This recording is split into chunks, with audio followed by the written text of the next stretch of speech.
Brasil, que ayer habló con nuestra compañera Nuria Morillo con él. Les va a sorprender muchísimo, Julia. Nos acompaña para hablar de este asunto en esta mesa que hemos abierto de Nuria Morillo. ¿Cómo estás? Muy bien, buenos días. ¿Nos va a sorprender las declaraciones del abogado de Patrick? La verdad es que sí, porque habló de todo. Le preguntamos de todo y dijo todo lo que tenía que decir. Enseguida estamos con el abogado de Patrick, Javi Mateo. ¿Qué tal? ¿Cómo estás? Bienvenido. ¿Qué tal? Muy buenos días. Poco más, esperando a ver qué es lo que finalmente podemos escuchar del abogado, porque al final yo creo que nos va a resolver posiblemente buena parte de las dudas que tenemos hasta ahora, precisamente con respecto a este crimen, ¿no? Lo que está claro que esta pieza, la del sobrino, la de Patrick, nosotros pensábamos que las autoridades brasileñas no le iban a dejar salir de Brasil, que se le iba a juzgar allí, y ayer saltaron todas las alarmas. De repente nos dijeron que venía en avión y que llegaba al aeropuerto de Barajas. ¿Cómo fue esa llegada al aeropuerto Adolfo Suárez? ¿Cómo fue esa llegada, Javi? Pues fue bastante normal, cosa que yo creo que sorprendió a mucha gente. No podemos olvidar que él venía en un vuelo regular, que había, de hecho, los propios periodistas que sabían que llegaba, porque como tú decías, se había dado a conocer que él venía en este vuelo, los propios usuarios del avión, los propios pasajeros no sabían que venían con el asesino de Pioz, con el presunto asesino de Pioz, hay que reconocerlo, y lo que les sorprendió a todos fue que una vez que llegó el avión al aeropuerto, que tomó tierra, lo único que hicieron es que les dijeron que tenían que mantenerse sentados, que pasó una pareja de la Guardia Civil y fueron los que le invitaron a salir, y ya fuera del avión fue cuando le detuvieron, ¿no? ¿Cómo sería ese viaje? Las personas que tuvieron que viajar al lado de Patrick, esos pasajeros que iban al lado de él, ¿queréis escuchar lo que han dicho? Vamos a ello porque yo creo que es revelador, ¿eh?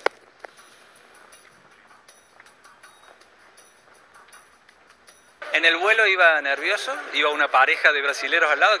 Y cuando llegamos al aeropuerto vimos por la ventanilla que había policía afuera, no sabíamos qué pasaba, ingresaron por atrás y ahí subió una persona civil, se puso a hablar, nos miramos todos y lo sacaron por la puerta de atrás. No, nadie nos avisó nada, nadie sabía nada. De hecho me estoy enterando ahora quién era. Y nada, pero se entregó bien, o sea, lo saludó cordialmente, lo hicieron pasar y lo llevaron atrás y ahí estaban. Se ve que luego le habrán leído los derechos.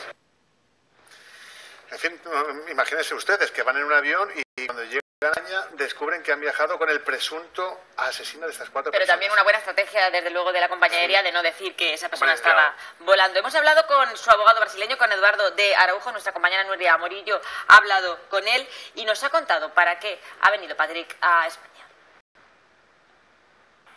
Ha venido para que pueda presentar su defensa personalmente. Ha venido para defenderse. Sí, porque entiende que sería mejor hacer su defensa en España que en Brasil. ¿Y usted como abogado no ha venido con él? No, porque la familia está contactando un abogado español, un abogado de Madrid, sí. Bueno, tú hablabas ayer por la tarde con su abogado de Brasil, Eduardo de Araújo, y había venido para defenderse. ¿Le llegaste a preguntar si Patrick era inocente? Pues sí, luego podremos escuchar, pero además nos decía que había sido decisión del propio Patrick el venir aquí, que la familia no estaba de acuerdo, que él como abogado tampoco era el que le había incitado a hacerlo, sino que había sido él propio el que había decidido venir aquí, como bien contabais antes, porque las calidades de vida allí en Brasil y las leyes brasileñas iban a ser mucho más duras con él. El abogado nos comentaba que las leyes en España son mucho más garantistas con los presos. Exactamente, Javi Mateo, porque desde luego lo que está claro es que, como nos comentaba el abogado Eduardo de Araújo, ¿tendría mejores condiciones Patrick aquí en España que en Brasil? Evidentemente, ¿no? Es decir, es lo que acaba de decir Nuria. Al final recordemos que la ley española es garantista y eso yo creo que es uno de los puntos más importantes que ellos habrán valorado. Fíjate que decía lo de que la familia no estaba de acuerdo. Nosotros, sin embargo, ayer escuchábamos por una parte al ministro del Interior decir que la decisión seguramente, el cómo había venido Patrick a España, había partido de la propia familia, es algo que señaló el propio ministro. Y luego, por otra parte, es verdad que llama la atención el hecho de que si él supuestamente en su día adelanta un viaje para irse a Brasil, donde ya está esperándole un abogado, en este caso está esperándole Eduardo de Araújo para contarle cuál es la situación, el propio ministro ayer decía que había habido contactos con la familia, que se había estado hablando con la familia durante los últimos días para ver si finalmente se podía venir a España a entregar o no, porque la situación no era especialmente importante. Y luego lo que habéis dicho, la propia brasileñas. Y porque también si no viene él por su propio pie a entregarse a España, nos comentaba el abogado que las leyes brasileñas no le habrían detenido, porque esa duda que había entre la ley de extradición, por qué no lo detenían allí, si había una orden internacional, lo decía porque el abogado allí nos comentaba que si no es un juez brasileño el que lo dicta, no lo pueden detener. Pero el abogado te dijo que era inocente o que no era inocente. Bueno, sí, lo podemos escuchar, sí. Vamos a escucharlo. Aquí en Brasil sería inocente. ¿Y en España? Bueno, en España yo no sé. El proceso se va a tramitar en España, entonces tengo que hablar con el abogado español para tener conocimiento, acceso a todos los indicios para saber cuál será su línea de defensa. Aquí en Brasil sería inocente, ¿eh? No, pero yo creo que el abogado tiene que decir esto, que en Brasil iba a ser inocente. Evidentemente, Patrick no ha viajado porque en Brasil es inocente. Patrick, si es juzgado en Brasil, hubiera sido seguramente condenado y hubiera ingresado en una cárcel que se llama la cárcel de Foz de Iguazú. Es una de las cárceles más peligrosas. Para que se hagan una idea, es parecido algo a lo de Guantánamo. Una cárcel realmente peligrosa y en la que igual no hubiera durado más de 2 días, porque allí a la gente que mata a niños les matan también a ellos. Es lo de la ley de la cárcel que se dice, ¿no? Que muchas veces, además, incluso aquí en España lo hemos visto. Es decir, estamos viendo como, por ejemplo, hay determinados crímenes. El propio caso José Bretón, ¿no? Nos ha demostrado que José Bretón no está con el resto de internos, por ejemplo, ¿no? Es decir, lo de la ley de la cárcel existe, a pesar de que, obviamente, legalmente no se puede hacer nada al respecto. Y es verdad que aquí en España se mantienen determinadas medidas para evitar que haya determinados problemas. Caso de lo que decíamos de José Bretón. Pero allí no. Es decir, es que al final hemos visto como en determinados momentos como las cárceles de Brasil pueden ser un absoluto foco de conflictos. Es decir, se ha visto cómo han terminado y se ha visto además cómo, por ejemplo, determinados motines se aprovechan para saldar cuentas entre los propios presos. Y luego, importante, más tú lo decías al principio, cuando hacíamos la conexión con José Julián de la Peña, es que en Brasil hablabas de la muerte de mujeres. No voy a entrar en esto, pero la de niños sí está especialmente valorado. Es decir, allí no se perdona el que alguien pueda matar, ya no te vamos a decir a sus propios hijos, sino incluso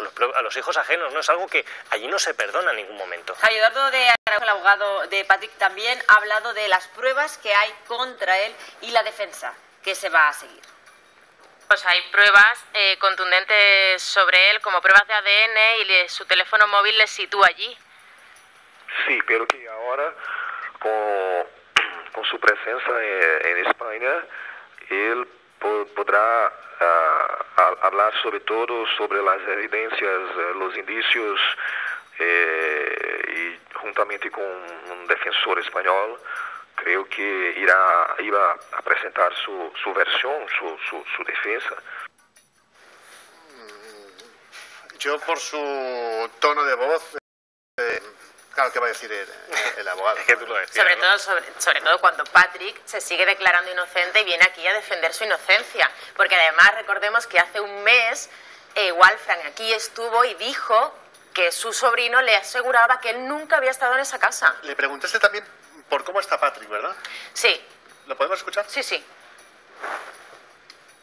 ¿Cómo se siente Patrick? Está tranquilo y viajó normalmente un vuelo regular desde São Paulo hasta Madrid sin ningún problema y sin ninguna autoridad brasileña lo acompañando. Bueno, así es como está Patrick, pero también nos preguntamos, Nuria, ¿cómo está la familia? ¿Cómo está la madre? El abogado nos comentaba que la familia está hundida, está muy triste, no se pueden creer lo que les está pasando. Le pregunté también si Patrick había hablado con la familia de Janaína o la parte de los padres de Marcos, y me decía que no, que con la única parte de esa familia con la que había hablado había sido con Walfran. Los investigadores. Y Walfran nos lo contó ya aquí. Luego, a un Walfran que, por cierto, hemos estado llamando desde ayer y hasta la hora de ahora mismo, de 13:24, tiene el móvil desconectado.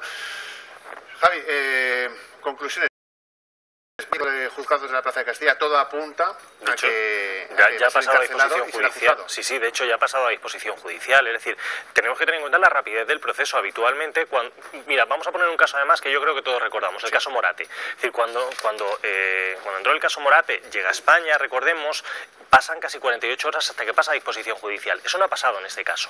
Eso señala en este caso de que sí hay pruebas muy concluyentes respecto a lo que estaba ocurriendo. Fíjate que escuchábamos al abogado. Es que claro, cuando uno sabe que hay ADN, que hay muestras de sudor en la casa, cuando uno sabe que en este caso en la propia cinta americana hay huellas dactilares, eso no es que él haya convivido con la familia, no, es que tú has estado atando los sacos donde has metido los restos de los cuerpos. Cuando la geolocalización del teléfono te dice que tú has estado allí durante determinadas horas, cuando hay determinados testigos, hasta 3 personas que lo sitúan entrando y saliendo de la casa. El abono transportes, porque recordemos que él se movía con un abono transportes, cosa que es muy curiosa. Al final hay determinadas pruebas. La única duda que me queda, y es una hipócrita duda, es que alguien haya engañado a este chico y le haya... Yo creo que no, porque fíjate, decíais lo de que no había hablado. Hay una versión que corre por los medios esta mañana, y es la de que ha sido la propia hermana de Patrick, que se había desplazado a España la semana pasada. Eso es algo además que ayer el propio ministro del Interior, Jorge Fernández Díaz, apuntaba, que había habido conversaciones con la familia. La hermana es abogada, se decía que había estado durante esta última semana aquí en España y que ella habría hablado tanto con miembros de la UCO que han llevado el caso, como con el juez que ha instruido todo lo que es este sumario, y que habría sido ella la que habría llamado a los padres y les habría dicho aquello de que venga para acá porque es preferible, porque allí no podemos garantizarle la seguridad, ¿no? Igual Fran nos lo confirmaba, que estuvo su prima aquí. Claro, Iremos además, como tú bien dices, Walfran nos lo confirmaba, tenemos contacto directo con Walfran. Queremos dar las gracias a Nuria Morillo por esta entrevista, maravillosa entrevista. Muchísimas gracias también a Javi Mateo por acompañarnos esta mañana. Saben que estando contigo les va a contar todo lo que ocurra sobre el crimen de Píos. Tenemos contacto directo tanto con el abogado como